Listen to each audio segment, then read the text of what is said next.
Hi student, good morning. आज हम लोग 11th क्लास का जो मैथमेटिक्स है, स्ट्रेट लाइन, उसके बारे में आज थोड़ा ब्रीफ डिस्कशन करेंगे। ठीक है। और जो भी क्वेश्चन इम्पोर्टेंट इस चैप्टर में आगे कंपटीशन एग्जाम में आते हैं उस पर चर्चा करेंगे। तो सबसे पहले हम लोग को जानना है कि what is straight line. Straight line क्या होता है? तो बेसिकली आप लोग ये विदाउट कोऑर्डिनेट सिस्टम में अगर हम लोग बात करते हैं तो ऐसे तो लाइन जो खींच देते हैं that is called straight line. लेकिन अगर हम लोग मैथमेटिकल टर्म में स्ट्रेट लाइन को डिफाइन करेंगे तो कहीं भी एक पॉइंट कंसीडर करते हैं कोऑर्डिनेट ज्योमेट्री में, और एक पॉइंट से दो पॉइंट के बीच का जो शॉर्टेस्ट डिस्टेंस होता है that is called straight line. ठीक है। तो स्ट्रेट लाइन का डेफिनेशन के लिए हम लोग को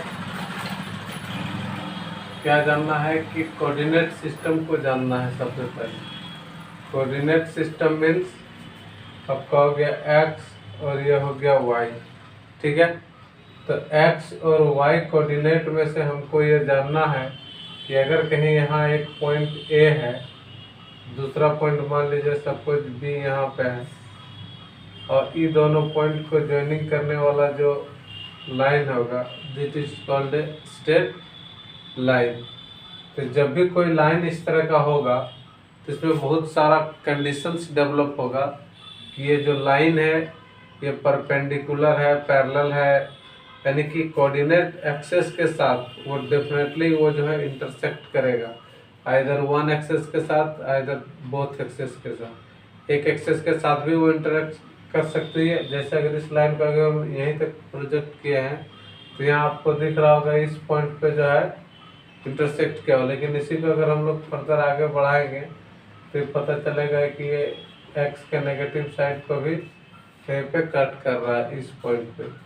तो जितना भी लाइन होती है सभी लाइनें x axis either y axis either दोनों को कट करती है। अब इसमें देखेंगे कि एक्स एक्सेस पे कब कट करती है, जब वो पैरेलल टू वाई एक्सेस होगा। सपोज दिस, तो this line is a parallel to y axis, तो ये कहीं एक ही जगह इंटरसेक्ट कर रही है। किसको कर रही है? एक्स को। सिमिलरली अगर कोई लाइन हम इस तरह से कर रहे हैं parallel to x axis, that means this line intersect only y axis at a this point. So suppose this is a line and this line intersect both the point this and this, that means x axis and y axis। तो हम यहाँ कह सकते हैं कि जब भी कोई लाइन कोऑर्डिनेट सिस्टम से हम उस पर कंसिडर करते हैं तो वह x axis either y axis को इंटरसेक्ट करेगी, और जब वो इंटरसेक्ट करती है तो हम लोग उसको एक एंगल के रूप में अगर देखें कि पॉजिटिव डायरेक्शन ऑफ एक्सिस के साथ वो लाइन जो है कितना इंक्लाइंड है, यानी कि अगर ये लाइन का बात करें तो ये एक्स डायरेक्शन के साथ इतना इंक्लाइंड है, अगर इसकी बात करें तो ये एक्स के साथ इतना इंक्लाइंड है। जब पैरेलल है वो कितना है, तो 90 डिग्री। जब एक के पैरेलल होगा तो बाय अदर के जो है ऑटोमेटिकली जो वो परपेंडिकुलर हो जाएगा। तो ये सारा केसेस हम लोग अभी देखेंगे कि स्ट्रेट लाइन में एक स्ट्रेट लाइन कितने तरह से हम फाइंड आउट कर सकते हैं। कोऑर्डिनेट ज्योमेट्री में अगर कोई कोऑर्डिनेट का तो पॉइंट हमारे पास गिवन रहेगा तो पॉइंट के हेल्प से हम इक्वेशन फाइंड कर सकते हैं। आइदर अगर इक्वेशन हमको फाइंड करना है तो स्लोप के हेल्प से भी फाइंड कर सकते हैं, और एक पॉइंट मालूम होना चाहिए, दोनों पॉइंट मालूम है तभी हम उसको जो है कैलकुलेट कर सकते हैं। तो ये सभी इम्पोर्टेंट क्वेश्चन जो है बहुत ही महत्वपूर्ण है, इसको हम लोग अभी देखेंगे। ठीक है। तो चलिए, इसको अभी हमने जस्ट एक ब्रीफ बताया कि किस तरह से क्वेश्चन हमारे पास है और हमको एक्चुअल में इसमें करना क्या है।